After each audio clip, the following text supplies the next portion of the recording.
Okay, wiring. I'm going to try to kind of put some kind of cohesive thoughts together here in describing what had to happen to get the wiring done. Ambition is fantastic, but after ambition you have to do an awful lot of work to actually get something done and see it to the end. Wiring is one of those things. Now, I actually kind of like wiring. I like the detail side of wiring. I really like having the, you know, getting close and nitpicky with stuff, and really, I kind of like that. I really do kind of like it. But, with that said, the wiring, I'm done the wiring on it except for the cab. The cab is out for paint, and the only thing I have to wire in the cab is the front headlight buckets, the front signal markers, and they will plug into one plug here, so that's easy. They're just on when they're on a switch. So all the rest of the truck is actually wired, and this part of the wiring was I think 10 hours. So the next time you're talking to Jonathan Baskins and you decide you're going to get a truck wired and he only charges you a couple $100 or something, you got to realize that he's working for free, or like $2 an hour, okay? Because the sheer amount of time that it takes to do this clean and do it right and make sure the joints are well done and soldered, and you know, it is a huge amount of time. And I've done so much tiny truck wiring, like this isn't my first project. So, I mean, I know how to wire a truck. I have all the tools. I have all the equipment. I have lots of experience. So it's not, it didn't take me 10 hours or something because I'm a new guy and I don't know what I'm doing. It takes a really long time for even people that have done it before. So, for all you guys who think that you should be able to get your truck wired up by somebody professionally for, you know, cheap, it takes a long time. Okay, I'm going to reset the camera and try to get a zoom in here so I can show you some details, okay?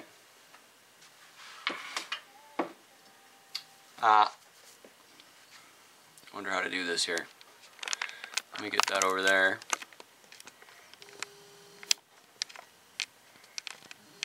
Yeah, we'll go with that. Looks good. You get a zoomed in view of my coffee. Alright, so a couple things to make mention of. I did decide to use the radio tray after all in the truck. I had serious thoughts about putting the battery under the seat and electronics under the seat because I can. I have tons of room. The seats sit something right about there. There's, I think I talked about this in the last video, there's actually tons of room under the seat for the battery. I mean, there's tons of room. But I decided to stick with this because I just wanted it to be clean inside. Actually, to wire the battery or the ESC or something down here would have been actually a lot of extra wiring to try to cover up. And I have enough already to cover up. So this is the battery that I'm using. This is straight from Helios RC. Helios RC has been supplying my batteries because I wanted them. I think it's been 3 or 4 years, maybe. It could even be that long. And I can only say that the service at Helios RC is top-notch. He'll put whatever connector you want on it for when you buy these. The quality of his batteries just keeps getting better. One of the things that I like about Helios RC is that they sell so many batteries that the stock is never just old stuff sitting on a shelf. It's actually like fresh stock, so that's good. And these are amazing. These 1500 and the 1300s black series lipos that I've gotten from them, they've actually been charging more than capacity. A 1500 will cut off at 3.5 volts per cell, and it'll still take 1500 milliamps. So, you know, I'm pretty conservative on my cutoffs. They stay flat. They have tons and tons of juice. And the really nice news is the battery actually just fits right into the center of the radio tray here. It just drops right in like that. That's it.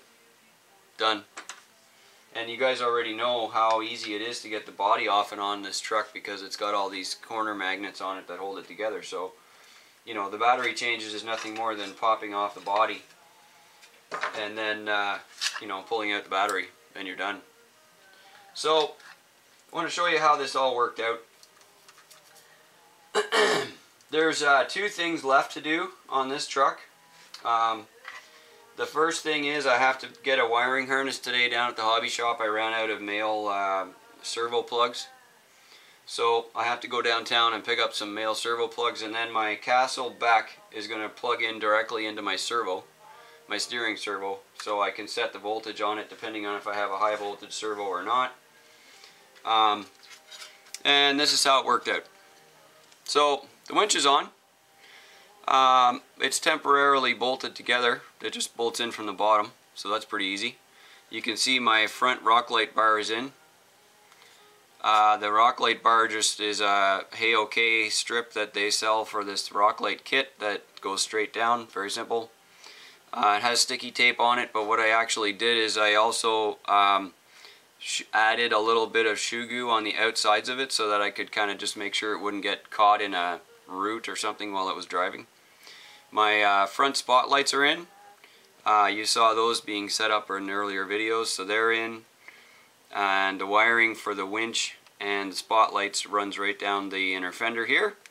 And that's pretty much concealed. You can't really see what's going on in the inner fender, so that's nice. I put a little hole on top to give it some zip tie-ish connection. And just because of safety, I've been on trail before where I've seen guys' winches acting up, and when you're out on trail and on course and your winch is screwed up and there's nothing you can do and the clock is running for your Sorka event or whatever, the last thing you want to do is try to find out what's wrong with it. Sometimes the best thing you can do is just unplug it. So I actually added a plug right here, so I can do a quick disconnect from the winch to the winch controller. The winch controller's right here, and if I have to, I can just unplug it. If there happens to be, if the controller, you know, welds itself shut or there's something wrong with it for some other reason, I can just unplug it. This is also a free spool winch, so it's the SSD aux winch. So should I have to, I could very easily, if it's dead for whatever reason, controller's dead, whatever the reason is, I can easily just pull the line right out, unhook it and pull the line right out, so it's not dangling on the trail. Like you don't need it to run to do that. You just push the button. Of course, the 540 can motor is inside there, hidden away completely. The wiring for the 540 can comes out the back of the engine. You can't even see it. It's black wiring too. And it runs into the ESC, which is in here. So on this side here, the speed control is there. The switch is down inside there. You can just barely see it. It's all waterproof, and it sort of sits there all by itself. Now what I did on the firewall here is I notched out the firewall for the wiring. You see there's a notch here for my battery wire to go through. I've put a notch on this side here for the cabin lights, and the other Hey-OK controller sticks out the bottom. So I also put holes inside the firewall. Like for instance, the motor wires actually run from the back of the engine right into the firewall at the bottom. There's holes there, and I put holes on the inside of the firewall, on the cabin side of the firewall, in case I get any water in these compartments inside here. The water will just drain out the holes. So the battery compartment has 2 drain holes. There's one there and one there. All of this crossover wiring here you see on the front on the firewall, actually a lot of it has to do with lighting. The spotlight here runs this orange and white set. This spotlight here runs an orange and white set, and then they actually join up top here. This is the Castle Beck, which is wired directly into the power system. So there's the power wire here that will plug into the battery. And all of the main feeds that I needed are wired onto this one plug. So I've got the winch plug, the 12 volt lighting plug, the ESC, they're all connected there, and I think there's one extra. Oh, the back. So all of those are wired directly to the battery plug, and then that's what you're seeing here is actually all of that wiring going across. The back is glued right on, and on this side here the receiver is down inside there. That's quite a large compartment actually. It's only this wide, but it's very deep. You can see they're quite deep on the side. So the receiver is down here in the bottom, and on top of the receiver is the switch, which I have a dual position switch in there. One of them is going to be used for the cab lighting. The other one is unused at this point, so I have an extra lighting circuit for 6 volts. So the light switch is in there, the receiver's in there, the Hey OK blinker and stop lights is in there down inside, and then this one over here is actually this is actually the Hey OK controller here for the blinker light in the back. So lots going on. It took a lot to figure out how to do it, but it's in, and I'll show you how it all works. Now on the back lighting, there's I made up this little pod, of course, for the tail lights. I talked about that earlier. This one here, because it has the 2 LED blinkers and the yellow and the amber and blue flashers, I actually needed the 5 wires coming out of it. So the 5 wires actually follow the tube work here, just inside the tube, all the way down. I did paint all the wiring black before it went in the truck to try to get it to dirty up a little bit. And then I will go over it now that I've rubbed half the paint off doing the install. I will actually go over it with a brush and just black it out slightly and black out the these little tiny zip ties. Otherwise the light bar is bolted in, and the light bar has a strip on the back right here that eliminates the bleed through, so that it's actually just a solid black strip. And the front light bar has the same thing. The front light bar has a black strip on it. You can see it here. It's part of the print that I designed to cover over all the back of the LEDs so that you don't see them shining through for no reason, and that looks horrible. A little bit of scale hardware on there. And then in the front will probably take a few hits, rollovers and such, so I actually ran, because there's only 2 wires for the front light bar, I drilled a hole in the tube and actually ran the wiring all inside the front tube and then back out here. And that wiring goes directly through across the firewall here, the blue and white, over to the light switch. Okay, so that's where that's going. And that's the high voltage light switch that also runs the front marker lights, the front rock light, and the back rock light right there. So there's the lighting. Interestingly enough, after I had all this soldered up here, I found out that one of these LEDs doesn't work, so I've got a little bit of a one eye. It's kind of funny. I'm going to turn this on and show you what's up with the lighting and the winching and stuff. So I set up on my GT3C. I have a hacked GT3C, which of course also came from Hey OK Performance Parts, my electronics shop of choice. FJ Cruiser, pretty simple name. Now what I've done here is I've set up a whole bunch of neat stuff on the controller that will allow me to do quick and easy work on the trail. So my top button here, right here, this is my winch. So if I pull it in, I get the winch in. If I push it out, I get the winch out. Okay, otherwise it's in neutral. That's in and that's out.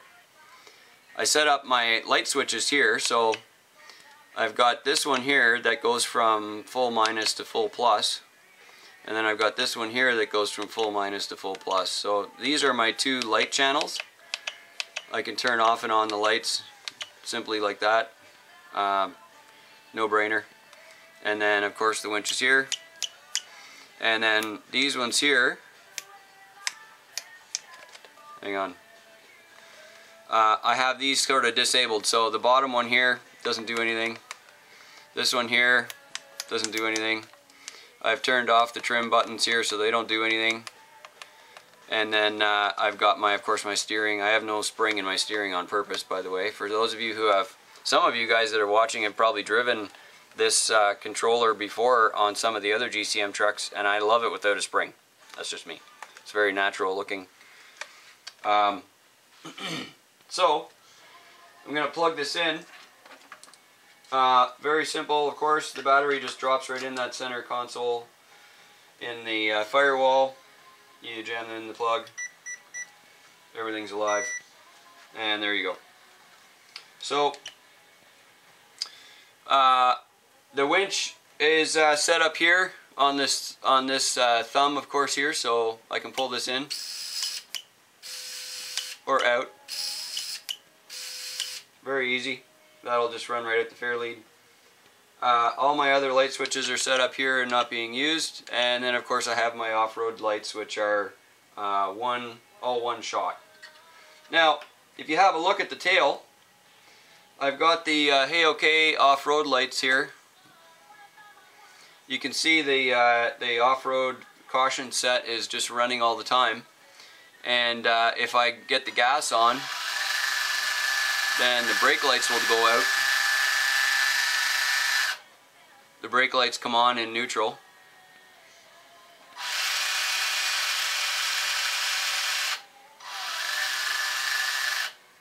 Pretty cool. So that's how that's set up. And then the rock lights on the bottom are fairly easy to deal with setup too. These aren't terribly bright, but they definitely do a great job shining on the ground. You know, the undercarriage lights are just a front bar and a back bar. The kit actually came with 4 lights. I opted to only use 2 because they happen to be the perfect size to fit on a CMAX cross member. So, got my simple rock lights. And then the other real news is to go off-roading, obviously you need some decent lighting, and I've got the front spots and of course a big top bar, and these are more than enough. I'm not sure if the camera can even handle that. You can kind of see the one light bulb that's out there on the one side at the top, but